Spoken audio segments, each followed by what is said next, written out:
montrer cette magnifique illustration avec Jimmy Butler. Qui d'autre pour incarner ce Miami Heat? Jordan à l'illustration, comme d'habitude. Vous le connaissez, Jordan, le cofondateur de QI Basket, s'il en est.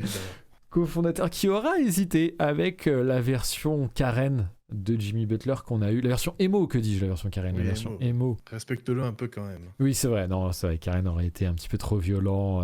Dans la version emo, bien sûr. Donc, Jimmy Butler. Et on va pouvoir l'annoncer tout de suite sur une saison. Finalement, au début, j'ai écrit saison de haut et de bas. Mais que dis-je, c'était un roller coaster cette saison, Quentin, le Miami Heat. Des tonnes de matchs serrés, des money time de partout. En veux-tu, en voilà. Une défaite au play-in après une année compliquée et une place de qualifié au play-in et pas de play-off direct. Et finalement, dans des play-offs, un retour de l'adresse incendiaire pour finir par s'y imposer jusqu'en finale et finalement tomber face aux incroyables Denver Nuggets, hein, on peut le dire. Oui, calme-toi quand même. Pas du tout biaisé le mec. Mais bref, une saison vraiment extrêmement forte en émotion. Tous les fans du Heat dans le chat pourront en attester. Comment toi, Quentin, t'as vécu la saison et est-ce que j'ai oublié des choses là-dedans? N'hésite pas à faire ton petit résumé, bien évidemment. Non, très bon résumé. Ouais, ça a été une saison compliquée dans le sens où il y a eu énormément de matchs serrés. Et il n'y a jamais eu de longue série de victoires, par exemple, qui permettait de pouvoir gratter un peu d'avance, tout ça. Il n'y a jamais eu non plus de grosses séries de défaites. Mais ouais, beaucoup de hauts, de bas, mais jamais très haut et jamais très bas non plus. C'est un petit peu ça, avec en plus des faiblesses et des forces qu'on leur connaissait et pas mal de blessures aussi qui font que parfois le plancher retombe un petit peu. C'est quelque chose qui se trimballe depuis 2-3 ans maintenant, mais on va y revenir. Avant ça, bien évidemment, comme d'habitude, on rappelle que les Denver Nuggets sont champions NBA. Merci Jérémy de le rappeler explicitement. On n'aura jamais assez de le rappeler tout au long de la saison.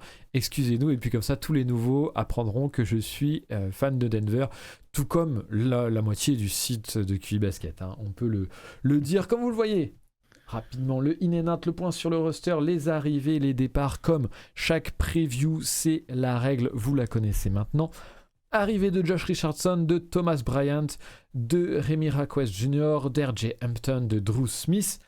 Départ de Max Strus, Gabe Vincent, Victor Oladipo, Omer Yurtseven, Cody Zeller.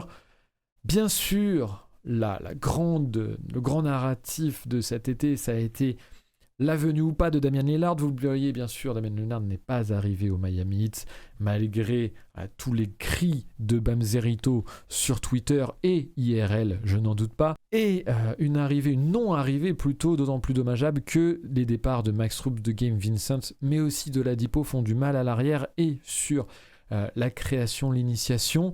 Quentin, on peut le dire, encore une fois, un manque à la main qui va pouvoir se faire ressentir, surtout que les arrivées de Josh Richardson, de Drew Smith ou d'RJ Hampton devraient pas, malgré les miracles de Spoelstra, être à même de combler le problème. Comment on est par rapport à ça du côté de Miami? Ouais, il y a toujours, en fait, il y a eu le départ de Gabe Vincent qui n'a pas vraiment été remplacé. Je pense que Josh Richardson va pouvoir reprendre une partie de la création, ou du moins porter un peu la balle. Mais du coup, ouais, c'est un problème quand même que le fait que Gabe Vincent ne soit pas remplacé. Enfin, pas totalement, du moins.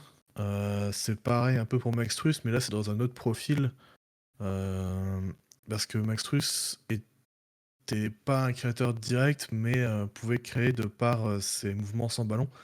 C'était un bon shooter sans ballon, malgré une adresse un peu compliquée sur la saison, mais il avait été très bon la saison précédente. Donc tu as deux départs qui sont pas tout à fait comblés. Ils sont pas tout à fait comblés, mais c'est deux joueurs qui étaient pas non plus si bons que ça. Enfin, j'ai eu l'impression de lire pas mal de trucs sur ces deux joueurs depuis leur départ, qui sont sur des gens qui sont assez hauts sur eux, alors que finalement c'est des joueurs corrects, un peu inconstants, et qui, même s'ils étaient capables d'apporter, qui sont facilement remplaçables finalement. Facilement remplaçable, d'autant plus que cette saison, bon bah, Spoelstra a vraiment cimenté la légende du two-way player qui devient extrêmement fort, ou en tout cas le plus optimisé qui soit dans son système, a raison, on a vu au vu des 2 dernières saisons. Il va falloir réitérer une 3e saison, c'est pas forcément la chose la plus mince à faire. On en a parlé un peu, Josh Richardson, ce serait peut-être le retour peut-être le plus intéressant dans les arrivées. Est-ce que tu vois d'autres joueurs? Il y a notamment un rookie, le Mexicain Remy Raquez Jr. J'espère que je le prononce bien, excusez-nous pour ceux qui parlerait un espagnol meilleur que le mien, ce qui ne doit pas être très compliqué. Qu'est-ce qu'on peut un peu dire de ce rookie-là rapidement? Quentin, on sait qu'on n'est pas très spécialisé dans les scouting reports, mais malgré tout, un petit résumé de ce joueur, qu'est-ce que tu peux en dire? Ouais, alors je l'ai pas scouté, mais je me suis renseigné un peu sur lui. Alors comme d'hab, on va partager le scouting report d'envergure, hein. En fait, ouais, c'est un joueur qui a déjà fait 4 ans de fac, si je me trompe pas, et qui a déjà 22 ans, donc qui est déjà un peu vieux, euh, et qui va pouvoir apporter pas mal de choses, notamment, en fait, un peu de tout, une grosse polyvalence euh, défensive et offensive, mais qui ne sera jamais, enfin, qui est pas élite dans un domaine et qui le sera probablement jamais, mais il sera mauvais nulle part aussi. Voilà, c'est ce genre de joueur un peu cet archétype de joueur bon partout, mauvais nulle part, et qui va pouvoir apporter potentiellement assez rapidement. Oui, tu le fais bien de le dire, ça c'est forcément la manière pour les contenders ou les playoffables en tout cas de récupérer aussi des assets intéressants, peu chers et qui peuvent apporter, c'est de viser des joueurs qui ont un circuit universitaire complet ou plus d'années en tout cas que des freshmen ou ce genre de joueurs à 1 ou 2 saisons en NCAA. Ça permet d'avoir des joueurs un petit peu plus complets, peut-être moins bons sur le potentiel, mais qui sont censés apporter un petit peu plus et en faisant un petit peu moins d'erreurs, en tout cas dans l'idée. Je vais repasser sur le chat pour pouvoir vous lire un petit peu. On a cette draft-là. Est-ce que tu vois d'autres joueurs? Ah si, petit... non, je voulais rajouter, parce que j'ai vu j'ai quand même été regarder quelques highlights du joueur. Et en termes d'offense, il me fait beaucoup rire parce que je trouve que on retrouve beaucoup de Jimmy Butler dans l'aspect très proche du panier, contact, footwork, avec beaucoup de feintes. Ça m'a fait beaucoup Exactement, penser au ouais. joueur. Alors après, peut-être avec beaucoup moins de playmaking, etc. hein, bien évidemment, je compare pas les deux joueurs, calmez-vous. Mais dans le style un petit peu offensif, ça m'a fait sourire. Je me suis dit, bon, derrière Jimmy Butler, Ouais, c'est... il y a clairement de ça, enfin, sur sa manière d'aller chercher ses points près du panier, en fait, c'est vraiment ça. Utiliser les feintes, utiliser son corps, utiliser son footwork pour provoquer des fautes, pour aller chercher le meilleur angle possible pour obtenir des points faciles. Et bon, il a dit, après avoir été drafté, que l'un de ses joueurs préférés, c'était Jimmy Butler. Il dit ça parce qu'il a été drafté ou parce que c'est vrai, on s'en saura jamais vraiment, mais Bah, ça se voit dans son jeu en tout cas qu'il y a de ouais, l'inspiration. pour le coup, j'aurais pas de mal à le croire, vraiment. N'hésitez pas à aller voir des highlights ou des scouting reports. D'ailleurs, j'en lance un dans le chat, et comme ça, vous pourrez attester par vous-même. Chéri d'Amour qui nous demande, possible de le voir prendre des minutes assez tôt vu l'XP? Ça va être la question. On sait que Spoelstra est capable. Après, je pense que ce sera aussi à voir selon les blessures, même si c'est pas ce qu'on vous souhaite, un fan du hit. Alors qu'on accueille Iotusima, pardon. Je l'ai dit correctement. On va parler donc du coup de ce joueur rookie. Est-ce qu'il y a d'autres joueurs sur lesquels justement le hit pourrait compter et pourrait sortir des joueurs de son chapeau comme il l'avait fait avec Gabe Vincent et autres? On parle notamment d'un Nikola Jovic, non pas Jokic bien sûr, mais Jovic du côté du hit beaucoup en ce début de saison, avant cette saison en tout cas. Quentin, qu'est-ce que tu peux attendre, toi, vis-à-vis du joueur? Et est-ce qu'il y a d'autres joueurs aussi qui peuvent t'intéresser et que tu peux anticiper comme des surprises, à l'instar de ce que pouvait être Gabe Vincent ou Max Strus la saison passée? Ouais, Jovic, t'en parlais justement, ça peut être vraiment ouais, un peu pas le Factor X, mais un peu la révélation côté Miami, parce que la saison dernière, il a été pas mal blessé et il a pas mal joué en G-League, donc il n'a pas eu trop encore l'occasion de se montrer en NBA. Il a pu le faire par quelques occasions, mais surtout, il a pu cet été bosser beaucoup sur son physique notamment, parce que c'est un joueur qui est très grand, mais qui est très frêle aussi. Donc il a pas mal bossé sur son physique et en plus, il a pu jouer à la coupe du monde, avec la Serbie et il a été plutôt bon. Ce qu'on peut espérer de lui, c'est, du shoot extérieur déjà pour un joueur qui fait, je crois qu'il fait 2 m 10. Je crois qu'il est plus grand que Bam et un peu d'initiation. C'est un plutôt bon passeur avec un bon feeling pour le jeu. Et même son jeu sans ballon, il est plutôt bon. Il sait bouger, il sait, prendre les espaces, quand il le faut. Donc à voir, comment il pourrait être utilisé. Je pense pas qu'il sera non plus utilisé en initiateur, mais plutôt en connecteur et puis, c'est là qu'il peut vraiment, tirer son épingle du jeu. Est-ce que, Quentin, tu as d'autres joueurs? Je pense notamment à Haywood Highsmith, Ouais, c'est exactement potentiellement. lui que je pensais. Ouais. C'est exactement lui que je pensais. Alors, il est déjà vieux comparé aux joueurs, qui ont été un peu révélés par, Miami, les Gabe Vincent et compagnie.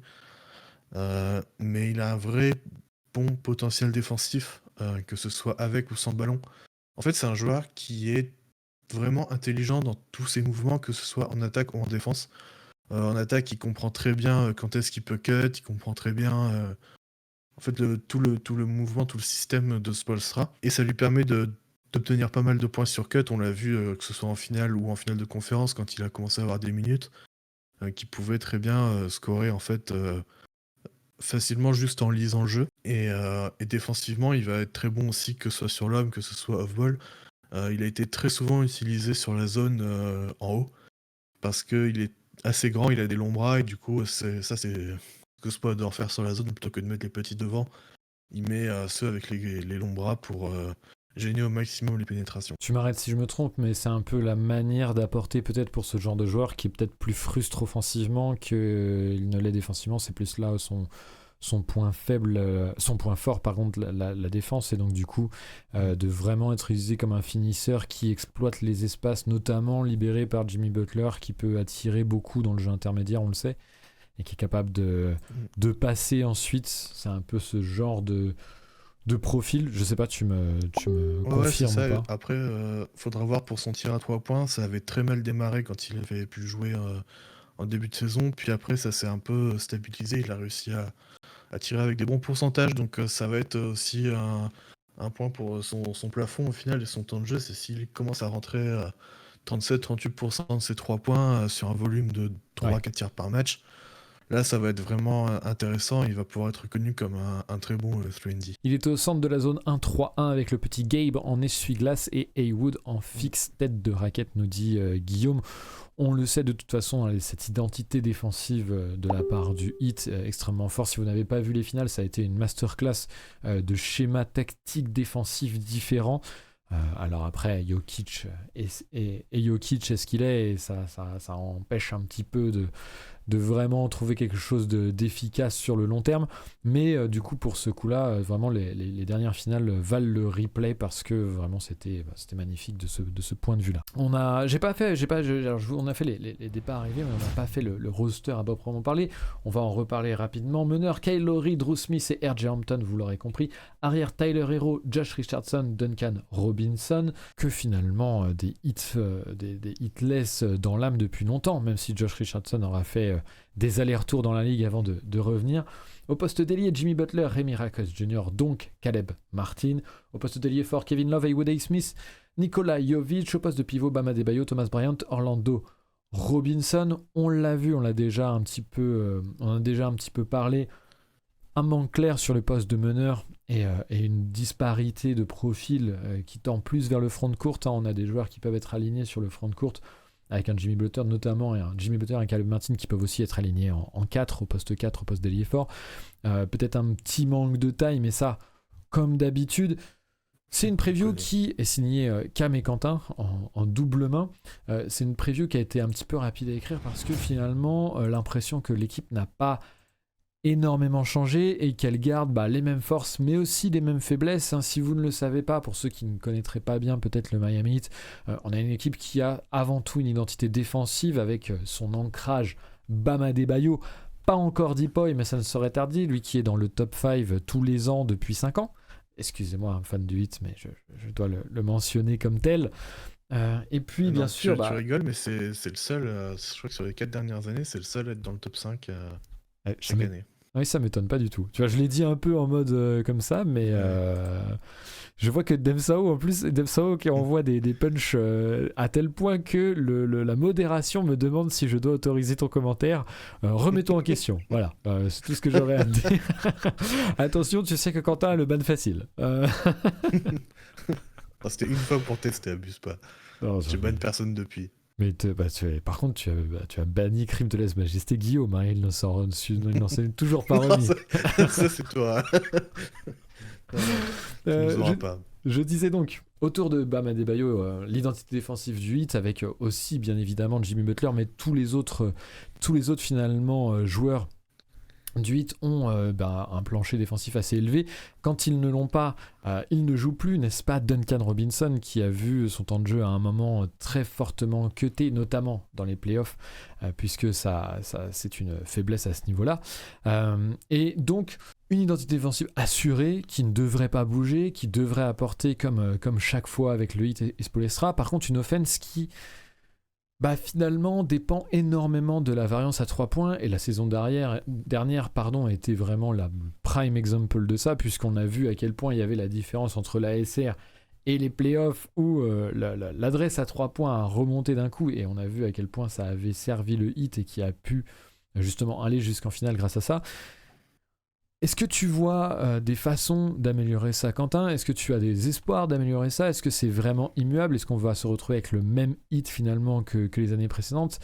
Qu'est-ce qui pourrait peut-être se détériorer, ou qu'est-ce qui pourrait s'améliorer au sein de cet effectif qui finalement n'a que peu changé? Je serais surpris qu'on ait beaucoup de changements. Ça va continuer à jouer comme ils savent le faire. J'espère qu'on verra un peu plus de Adebayo en hub offensif, notamment utilisé avec les shooters, soit sur justement du hand-off avec les shooters, soit même juste en tant que passeur, comme il aime bien le faire. Spoil, il le met à 45 degrés, et puis il y a 4-5 écrans qui s'enchaînent entre des shooters, des cutters, des machins, et tu mets la confusion dans la défense. Et tu peux te retrouver avec un lay-up tout seul ou un 3 points ouvert. Donc je pense pas que ça changera énormément offensivement non plus. Enfin, comme la défense, en fait, vu que c'est le même effectif, ouais, j'ai pas l'impression qu'on verra beaucoup de changements, quoi. Tu parlais forcément de la tactique du 8, et forcément c'est grâce à ça qu'il y a quand même un plancher offensif potentiel, avec des joueurs qui interfèrent parfaitement. Donc du coup c'est pas interférer, c'est le mauvais mot, mais qui s'intègrent parfaitement dans ce jeu d'écran, etc., notamment Duncan Robinson. À côté de ça, peut-être un Tyler Herro qui lui assure plus le scoring en isolation, ou en tout cas un scoring individuel quand ça devient chaud. On pense notamment à tous vos matchs serrés cette saison, tous vos money time. Vous avez été une des franchises, il me semble, si je ne m'abuse, qui a eu le plus de money time de la saison. Playoff et saison régulière confondue, c'est ouais, l'équipe avec le plus de money time all-time dans l'histoire. Dans l'histoire, oui, voilà, rien que ça. Ça, c'est Donc, plutôt c'est pas mal. sur les matchs à moins de 5 points. Donc, dans ce cadre-là, on sait que Tyler Herro a pu vraiment briller cette saison. À côté de ça, il y a quand même eu un déficit, et c'est Cam qui le notait, Cam ou toi, je ne sais pas d'ailleurs, Cam ou toi qui le notait dans la preview, peut-être sur le drive. Il y a vraiment que Jimmy Butler qui peut assurer ça. Et du coup, toujours pas de partenaire vraiment sur le pick and roll pour lancer Bam sur le cercle, sur le roll, quoi. Tyler Herro a été plutôt bon la saison dernière sur pick and roll avec Adebayo, mais surtout face au drop. Il était très bon dans la petite pocket pass pour le roll en rythme. Mais le problème, c'est quand il rencontre un coverage différent, que ce soit du edge, du trap ou du switch tout simplement, où il a un peu plus de mal à prendre la bonne décision. Alors, il arrive à le faire de plus en plus, mais ça reste quand même parfois compliqué. Et sur le switch, il a pas mal, il a du mal aussi à pouvoir après attaquer son vis-à-vis parce qu'il manque d'explosivité, il manque de puissance, et enfin c'est ces outils physiques là qui lui permettent pas de faire tout ça notamment. Là-dedans, est-ce que tu vois justement une façon peut-être d'améliorer ce plafond offensif Peut-être après, moi je me dis, c'est toujours aussi bon, c'est un peu ça pour toutes les franchises malheureusement, mais l'impact des blessures, est-ce que ça vous permettrait au moins de vous assurer une place de playoffable? Est-ce que tu crois que en étant plutôt en bonne santé, on va dire, ça permettrait de garder une zone de playoffable assurée et ne pas tomber dans le play-in comme la saison passée? Ou alors vous êtes vraiment un cran en dessous. Je fais l'avocat du diable et le débile à dessein, bien sûr, hein. Bah, les blessures, ça joue forcément parce que si Butler rate 20 matchs, c'est 20 matchs où t'as ton meilleur créateur qui est plus là, t'as ton meilleur scoreur qui est plus là, t'as pas ton meilleur défenseur, mais ton deuxième meilleur défenseur qui est plus là, donc forcément, ça joue beaucoup. Malheureusement, je pense qu'il n'y a pas assez de polyvalence aussi dans cet effectif pour pouvoir reprendre un peu les rênes quand il y a des blessés. Il y a beaucoup de joueurs qui sont un peu unidimensionnels. Duncan Robinson, Tyler Hero, même au niveau, en fait, Haywood Smith par exemple, qui est encore assez unidimensionnel. Enfin, c'est un peu la marge d'erreur qui est assez faible, là-dessus, quoi. Est-ce que du coup, il y a on l'a vu après le trade de Lillard, mais c'est vrai que comme il y avait un peu cette sensation d'avoir mis tous les œufs dans le même panier, est-ce qu'il y a des cibles intéressantes à aller chercher qui ne seraient pas Damian Lillard, bien évidemment, mais malgré tout qui pourraient apporter à ce niveau-là? Est-ce que vous allez réussir enfin à refiler Tyler Hero contre un meilleur joueur? Est-ce que tu vois des joueurs intéressants là, sur le marché? James Harden, Malcolm Brogdon, est-ce qu'il y en a d'autres? Il n'y a pas vraiment de joueurs dispo, surtout que là, les équipes, elles préfèrent partir maintenant avec leur... maintenant que le training camp est passé, elles préfèrent partir avec leur effectif actuel. Mais ouais, évidemment, James Harden, même s'il a plus la capacité à drive comme il a pu l'avoir à son prime, ça reste quand même un excellent créateur et un des tout meilleurs de NBA, tout simplement. Donc ça comblerait beaucoup de choses, et notamment ça permettrait de faire jouer Butler un peu plus off-ball, là où il est très très bon. Et en plus, il a quand même encore très efficace au scoring, donc déjà, forcément, c'est toujours un bon point comparé à certains joueurs du roster qui le sont peut-être un peu moins. Et après, Brogdon, c'est un peu le niveau en dessous, et c'est pas vraiment un Ouais. joueur à qui t'as envie de... Enfin, qui t'as pas vraiment envie qu'il initie toute ton attaque non plus, même si c'est un bon passeur et tout ça, mais c'est pas non plus le joueur sur qui tu veux compter là-dessus. On a des notifs audio, excusez-moi, c'était moi et mon Messenger, je l'ai fermé, je n'avais pas, j'avais zappé de le fermer tout à l'heure. Excusez-moi pour ce petit truc intempestif. On nous parle de Siakam dans le chat. Bon, pour la création, on repassera. Est-ce que c'est quand même quelque chose qui t'intéresse, Quentin? Ça peut être intéressant, mais j'ai mes réserves quand même. J'ai un peu de mal à jauger le truc parce que du coup, t'as 3 players dans le front de courte qui n'apportent assez peu de spacing. Et je me dis que ça peut potentiellement être un problème, mais je sais pas, j'ai un peu de Disons que c'est mal à forcément juger le plus de truc. talent et un doublon pour le playmaking, mais voilà, c'est pas forcément. Guillaume nous parle de Michael Bridges dont on va parler après chez les Nets, bien sûr. Oh, Michael, il bougera pas de toute façon. Je suis un peu d'accord avec toi, Quentin. Je vois pas trop. Je suis pas sûr que ce soit une cible encore. Peut-être à la trade deadline, mais pas sûr même trop. Pas, Je suis va vouloir le garder, même s'il y a des équipes qui ont proposé 4 picks pour lui l'année dernière. Et puis, encore une fois, c'est pas un joueur qui t'apporte ce qui te manque, à savoir de la création individuelle au relais de Butler, avec la création individuelle au relais de Butler déjà, et encore mieux de la création collective à côté de ça, et pourquoi pas un peu plus de drive aussi. C'est un peu les éléments qu'on listait et qui manquaient à ce Miami Heat là. Tout à l'heure, Jasmine, dont qu'on salue du coup bien évidemment, qui nous disait pas optimiste pour le Heat, ça dépend de facteurs qui sont trop dépendants de la variance. Alors qu'on accueille d'Ismaël dans le chat, bienvenue à toi bien évidemment, bienvenue, merci pour ton follow, et puis n'hésite pas dans le chat. Bien sûr, bien le bonsoir, bien voilà. On va mettre du respect sur Cornet, tu vas voir. Ah oui, non, mais ça c'est une discussion entre Celtics fans. Est-ce que ça nous intéresse? Absolument pas, Non. en tout cas ce soir. Aston, dehors. Tu pourras pas trouver plus de création offensive que Hero tout en étant plus viable en défense. Ça coûte tellement cher un profil comme ça. Je suis assez d'accord avec ce constat. Et puis, peut-être ça me permet aussi tu l'évoquais tout à l'heure, mais d'orienter peut-être la discussion autrement. Est-ce qu'il y a un petit peu plus d'upside dans la création de la part d'Hero ? Tout à l'heure, tu parlais du fait que sur le drop, c'était qu'il était assez capable sur le pick and roll avec Bam Adebayo.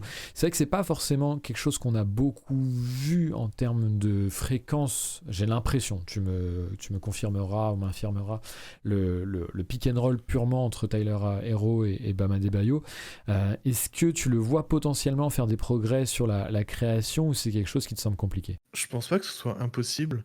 Il a toujours eu un plutôt bon feeling pour le jeu et récemment, du coup, je regardais une partie de ses passes décisives la saison dernière et il y a quand même des choses intéressantes, des angles de passe qu'il arrive à trouver. En fait, je trouve que sur ses passes, il a plutôt un bon toucher et plutôt une bonne vision dans le flow du jeu, en fait. Et du coup, est-ce que ça peut, enfin, juste en progressant naturellement, est-ce que ça va pas pouvoir s'améliorer petit à petit? Je pense que c'est une possibilité, mais il passera jamais d'un coup d'un créateur correct à un très bon créateur Ouais, c'est toujours en intersaison. C'est toujours un cap super difficile. J'ai l'impression que très peu de joueurs le passent, voire moi j'ai peut-être même une théorie sur aucun le passe vraiment, où tu as vraiment des mecs assez innés là-dessus et les autres. Mais en tout cas, entre l'élite et le bon, voire très bon, je trouve qu'il y a un petit creux sur l'aspect création, playmaking. Mais déjà, je pense que s'il pouvait un petit peu faire des meilleures lectures. Quentin, est-ce que tu as des choses à ajouter sur le hit, peut-être un mot de conclusion? Il y avait un truc que j'avais noté dans la preview et qui peut être intéressant, c'est encore sur Tyler Hero. Bon. Sur sa capacité à drive, je me demande s'il peut encore aussi progresser là-dessus. Alors, attends que je retrouve les stats, pardon. Voilà, c'est un joueur sur les joueurs à plus de 10 drives par match. Il était 23e à l'efficacité au tir en fin de drive, donc sur 47, donc, ce qui est plutôt moyen plus, disons. C'est un poil au-dessus de la moyenne, on peut le dire. Mais il est dans les 10 derniers en provocation de lancer et en nombre de tentatives de tir, donc c'est un truc où il a dit qu'il avait envie de progresser et j'espère que c'est un domaine où il pourra progresser parce que c'est là aussi où son efficacité se ressentira. Alors je retrouve aussi, mais sur ses tirs au cercle en général, il est à 65%, ce qui le classe dans le 62e centile chez les wings, alors donc plutôt les postes 2-3, donc ce qui est correct, quoi, on peut dire correct. Après, c'est vrai qu'il y a cette interrogation sur son évolution là-dessus, notamment au niveau physique, parce que c'est vrai que, notamment au contact, j'ai pas souvenir d'avoir un Tyler Hero très vaillant là-dessus. Je sais pas ce que tu en penses. Et c'est vrai que du coup, ça peut plafonner assez vite ce secteur du jeu-là, quoi. On peut parler de sa défense, s'il vous plaît. Bah, sa défense, moi, je trouve que ça importe peu à Miami. Dans le sens où s'il y a bien un système dans lequel il peut un peu se planquer, c'est là. Moi j'étais. En fait, c'est ça. À partir du moment où tu as construit une défense top 10 avec Kendrick Nunn, Duncan Robinson, Tyler Hero, Max Truss et j'en passe, enfin bon, ça va, tu peux survivre, quoi. C'est un peu plus compliqué en playoff parce que ça mismatch un peu plus, mais. On n'est pas dans la syllabe, donc comme on fait pas de classement et qu'on le voit sous un prisme plus collectif, bon. Est-ce que c'est vraiment très dommageable ? Ça va. C'est pas bien sûr le meilleur là-dessus, mais c'est. Il est pas bon et il sera jamais bon. Hein. De toute façon, faut pas se leurrer là-dessus. Non, peut-être pour terminer pour ce hit, oui. Finalement, quelque chose d'assez similaire aux saisons précédentes, à défaut d'avoir un effectif qui change énormément. Comme on l'a dit en début de preview, on regardera particulièrement certains jeunes joueurs dont on a parlé, hein, que ce soit Haywood Highsmith, Nikola Jovic, j'allais dire Jokic par habitude, Nikola Jovic, mais aussi, pourquoi pas, le rookie Remy Raquaz Jr., pour peut-être voir est-ce que Spoelstra réussira à faire des miracles à nouveau. À côté de ça, bien sûr, on pourra compter sur une identité défensive. Et certes, un plafond offensif connu, mais qui suffira certainement à arriver en play-off. Et à ce moment-là, et ce n'est pas les Celtics fans qui nous diront le contraire, tout est possible et Jimmy Butler est capable de savater tout le monde. The Dangerous Man qui revient dans le chart. Bonsoir, un petit Quentin sauvage, nous dit-il. Est-ce qu'on a parlé de Thomas Bryant? Non, on n'a pas parlé de Thomas Bryant. Est-ce qu'il aura un petit peu de place? Qui va se faire prendre sa place dans la rotation par Orlando Robinson. Voilà, c'est annoncé. C'est Chéri d'amour, je crois, qui lançait tout à l'heure une hot take sur Orlando Robinson, comme quoi ça allait jouer, ça allait tout défoncer, notamment au rebond. Je ne sais pas du tout ce qu'il en est, je ne connais pas du tout ce joueur. Plutôt un bon rebondeur, je crois, pour le coup, mais bon, il a joué par-ci par-là un peu la saison dernière, mais bon, c'est difficile de juger complètement son niveau de jeu, mais il y a un petit potentiel de backup, de backup correct, quoi. Peut-être, on parlait par rapport à Thomas Bryant, nous on l'a eu un petit peu à Denver, on n'a pas eu l'occasion vraiment de se rendre compte de ses forces et ses faiblesses parce qu'il n'a pas joué tellement, ou alors dans un cadre pas terrible, mais je suis sûr qu'au hit il sera capable d'apporter offensivement. Justement dans un rôle de pick and roll très offensif, ça peut peut-être avoir un intérêt, si tant est que, encore une fois, il y a du playmaker là-dessus. Kyle Lowry en seconde unit avec lui, peut-être, ça fera un petit peu... Éventuellement, ouais. Un petit peu souffler Bam Adebayo, ça peut être l'alternance qu'il peut y avoir avec entre Butler, Tyler Herro, Bam en première unit et Kyle Lowry et Thomas Bryant dans la seconde. Ça peut se faire comme ça de base. Thomas Bryant défensivement, c'est horrible, ça me terrifie encore plus que Zeller, nous dit Chéri d'amour. Effectivement, c'est pas son point fort. Là-dessus, c'est sûr que c'est pas pareil. Est-ce qu'il va réussir à compenser assez de l'autre côté du terrain? Je crois pas. Ouais, ça risque d'être compliqué. Surtout, je pense que c'est vraiment un joueur qui gagne à être avec un vrai playmaker elite sur le pick and roll pour justement le lancer. Le lancer, comme j'aime à le dire, parce que je suis fatigué. Petit jouet avec Bam, nous dit Bam Zerito. Petit jouet avec Bam. Petit jouet, tout court. Oui, voilà, je pense qu'on pourra s'arrêter là. Je pense pas que ce soit dans les plans, hein, vraiment. Mais il me semble qu'il a un shoot extérieur, je me souviens plus. C'est ce qui se dit, mais bon, tu sais, le shoot extérieur des bigs, bon. Oui, tu as raison. Tant qu'il n'y a pas de volume, t'as bien raison. Ouais. Si c'est pour en prendre un et demi par match. Non, c'est clairement ça. Défenseur catastrophique. Le dernier big qu'on a eu qui mettait des tirs à 3 points, c'était Deadmon et il en prenait un par match. Oui. Et ça change pas grand-chose, quoi. Jérémy, comme d'habitude, nous avait fait un panégyrique sur le joueur en début de saison, en nous disant non mais c'est un big qui stretch, ça va aller. Hein. Non mais il Jérémy, était bon une saison et demie, mais bon. Jérémy a toujours ses combats que personne ne comprend, mais il en faut quelques-uns par saison, voilà. C'est son hipster. Il est fan des Bulls, qu'est-ce que tu veux.